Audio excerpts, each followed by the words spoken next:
ሰላም የተወደዳችሁ የኤርሳት ቴሌቪዥን ተከታታዮች፣ ለዛሬ ሐምሌ 13 ቀን 2026 የተሰናዱ የረፋድ ዜናዎችን ወደ እናንተ ማድረስ እንጀምራለን። እንድትከታተሉን በአክብሮት እንጠይቃለን። አበይት ነጥቦቹን በቅድሚያ የጄኔራል አልቡርሃን ምክትል በኢትዮጵያ ውስጥ እርቀ ሰላም ማድረግ እንደሚፈልጉ ገለጹ። የሱዳን ፍርድ ቤት የፈጥኖ ደራሽ አመራሮች ላይ የሞት ቅጣት ፈረደ። ደቡብ አፍሪካ ወደ ሀገሯ የገባው ወንጀለኛ አሳልፋ ልትሰጥ ነው። የኢራቅ መንግስት እያደገ በመጣው የባህር ላይ ደህንነት ዙሪያ ስጋቱን ገለጸ። ኢራን የሆርሙዝ ሰርጥ መዝጋቷን አስታወቀች። ሁለት ታዋቂ ፖለቲከኞች በጥቂት ሰዓታት ልዩነት አረፉ። ወደ ዝርዝር ዜናዎች እናልፋለን። ከኛ ጋር ቆዩ።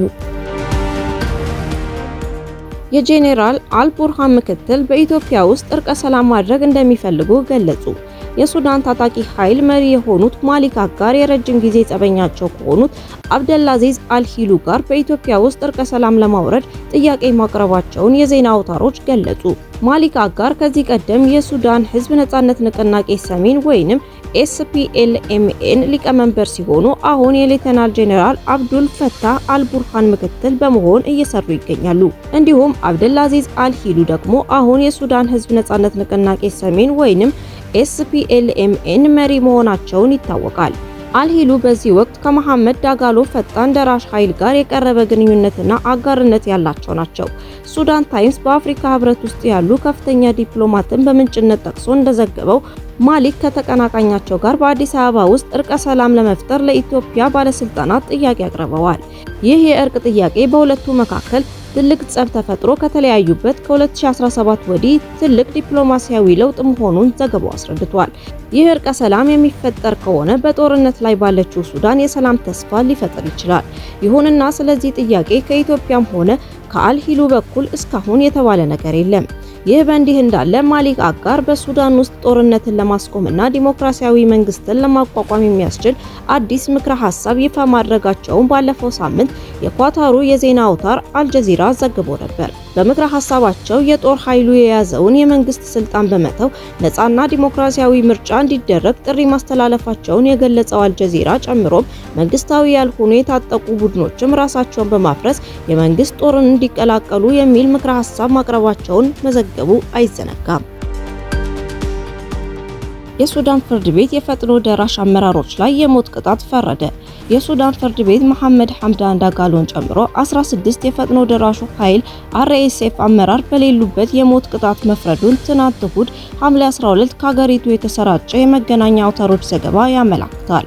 ዛሬ የተሰማው የፍርድ ቤቱ ውሳኔ ግለሰቦቹ በዳርፉር ክልል ፈጸሙ በተባሉበት ግድያ፣ የጦር ወንጀል፣ በሰብአዊ መብት ጥሰትና በዘር ማጥፋት ወንጀሎች ጥፋተኛ ሆነው በመገኘታቸው እንደሆነ የሱዳን ብሔራዊ የዜና ወኪል ዘግቧል። ከ2023ቱ የሱዳን የእርስ በርስ ጦርነት መቀስቀስ ወዲህ በታጣቂ ቡድኑ ከፍተኛ አመራሮች ላይ የፍርድ ውሳኔ ሲያስተላልፍ ይኸው ለመጀመሪያ ጊዜ ነው ተብሏል።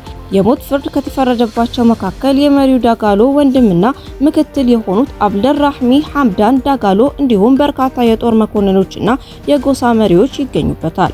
ፍርድ ቤቱ የቅጣት ውሳኔውን ለጠቅላይ ፍርድ ቤት እንደሚልክና ጥፋተኞችን በዓለም አቀፍ የፖሊስ ተቋም ኢንተርፖል በኩል ለማደን እንደሚንቀሳቀስ አስታውቋል። በአሁኑ ወቅት አራተኛ ዓመቱን በያዘው በሱዳን ጦርና በፈጥኖ ደራሹ ቡድን መካከል የሚካሄደው ጦርነት በ10 ሺዎች ለሚቆጠሩ ሰዎች ህልፈት ምክንያት ሲሆን ከ11 ሚሊዮን በላይ ዜጎች በማፈናቀል የዓለማችንን የከፋ የረሃብ ቀውስ አስከትሏል።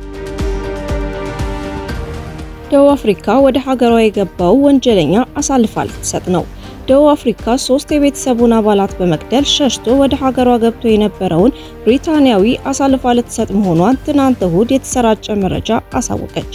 በብሪታንያ ባለቤቱና 2 ሴት ልጆቹን በመግደል ተጠርጥሮ ወደ ጆሃንስበርግ የሸሸው ግለሰቡ ለፍርድ እንዲቀርብ አሳልፎ ለመስጠት መወሰኑን የደቡብ አፍሪካ የፍትህ ሚኒስቴር ትናንትና አስታውቋል።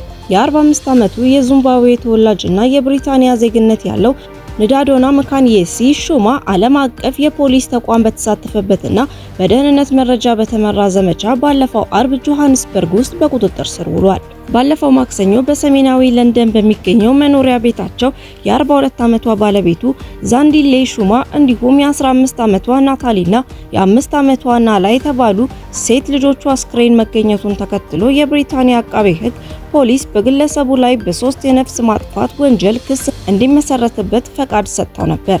የደቡብ አፍሪካ የፍትህ ሚኒስቴር መማሞሎኮ ኩባይ ለጋዜጠኞች እንዳሉት ሁሉንም የአሳልፎ መስጠት ሰነዶችና ጥያቄዎች እንደፈረምኩ ሹማ ወደ ዩናይትድ ኪንግደም ይላካል ብለዋል። ተጠርጣሪው ሹማ ዛሬ ሰኞ በጆሃንስበርግ ፍርድ ቤት ይቀርባል ተብሎ ይጠበቃል። የኢራቅ መንግስት እያደገ በመጣው የባህር ላይ ደህንነት ዙሪያ ስጋቱን ገለጸ። የኢራቅ የውጭ ጉዳይ ሚኒስቴር በቀጠናው የባህር ላይ ደህንነት ዙሪያ እያደገ በመጣው ውጥረት ላይ ስጋት እንዳለው መግለጹን ትናንት እሁድ ሐምሌ 12 የተሰራጨ መረጃ አመላክቷል። ሚኒስቴሩ ባወጣው መግለጫ ውጥረትን ሊያባብሱ ወይም የባህር ላይ የትራንስፖርት የመርከብ ጉዞ ደህንነትን አደጋ ላይ ሊጥሉ ከሚችሉ ማንኛቸውም ድርጊቶች ሁሉም ወገኖች ሊቆጠቡ ይገባል ሲል አሳስቧል። በተጨማሪም የኢራቅ መንግስት ውጥረትን ለማርገብና አካባቢውን ለማረጋጋት የሚደረጉ ሁሉንም አይነት ጥረቶች አጥብቆ እንደሚደግፍ ሚኒስቴሩ አክሎ አብራርቷል። ኢራን የሆርሙዝ ሰርጥ መዝጋቷን አስታወቀች። የኢራን እስላማዊ አብዮታዊ ዘብ የሆርሙዝ ሰርጥ መዝጋቱን ትናንት ማስታወቁን የሀገሪቱ የዜና አውታሮች ዘግበዋል። አሜሪካ በበኩሏ የሰርጡ ደህንነትና ነፃ እንቅስቃሴን ለማረጋገጥ ወታደሮች ዝግጁ ናቸው ብላለች። ኢራን በሆርሙዝ ሰርጥ ያለ ፈቃድ ለማለፍ ሞክረዋል ባለቻቸው የንግድ መርከቦች ላይ ጥቃት መሰንዘሯን ተከትሎ የዶናልድ ትራምፕ አስተዳደር የኢራን ወታደራዊ ኢላማዎች ያላቸውን ቦታዎች ጥቃት መሰንዘሩን ይታወቃል። ኢራን በበኩሏ በቀጠናው የሚገኙትን የዩናይትድ ስቴትስ ወታደራዊ ጦር ሰፈሮችን አጥቅታለች። ከዚህም የተኩስ ልውውጥ በኋላ የአሜሪካው ፕሬዝዳንት ዶናልድ ትራምፕ የተኩስ አቁም ስምምነቱን መሰረዙን አስታውቋል። በዛሬው ዕለት ደግሞ የኢራን እስላማዊ አብዮታዊ ዘብ የአሜሪካ ወረራ እስካልቆመ ድረስ የሆርሙዝ ሰርጥ ዝግ ይሆናል ሲል አስታውቋል። አሜሪካ በበኩሏ የሰርጡ ደህንነትና ነፃ እንቅስቃሴ ለማረጋገጥ ወታደሮች ዝግጁ ናቸው ብላለች። የአሜሪካ የመከላከያ ሚኒስቴር ፒት ሄግሴት በኤክስ ገጻቸው ኢራን ደካማ ምርጫ መርጣለች፣ ለዚህም ዋጋ ትከፍላለች ሲሉ ዝተዋል። ሁለት ታዋቂ ፖለቲከኞች በጥቂት ሰዓታት ልዩነት አረፉ። በታሪካዊ ፖለቲካ ላይ ትልቅ ሚና የተጫወቱ ሁለት ታዋቂ ፖለቲከኞች በኳታርና በአሜሪካ በጥቂት ሰዓታት ልዩነት ማረፋቸውን ሐምሌ 12 ቀን 2026 የወጡ ዘገባዎች አመላክተዋል። የቀድሞ የኳታር አሚር ሼክ ሐማድ ቢን ከሊፍ አልታኒ በ74 ዓመታቸው ማረፋቸው ተገልጿል። ሼክ ሐማድ ከ1995 እስከ 2013 ድረስ ኳታርን የመሩ ሲሆን በአመራራቸው ዘመን ሀገሪቱን በዓለም ላይ ካሉት ሀብታምና ተጽዕኖ ፈጣሪ ሀገራት አንዷ እንድትሆን ከፍተኛ አስተዋጽኦ አበርክተዋል። በእርሳቸው ዘመን ኳታር በኢኮኖሚ፣ በትምህርት፣ በጤና አገልግሎትና በመሰረተ ልማት ከፍተኛ እድገት አስመዝግባለች። በተጨማሪም ኳታር በዓለም አቀፍ ዲፕሎማሲ ተጽዕኖዋ እንድታሳድግ ዓለም አቀፍ ዝና ያለው የአልጀዚራ ቴሌቪዥን እንዲመሰረትና የ2022 የዓለም ዋንጫን የማዘጋጀት መብት እንድታገኝ ትልቅ ሚና ተጫውተዋል።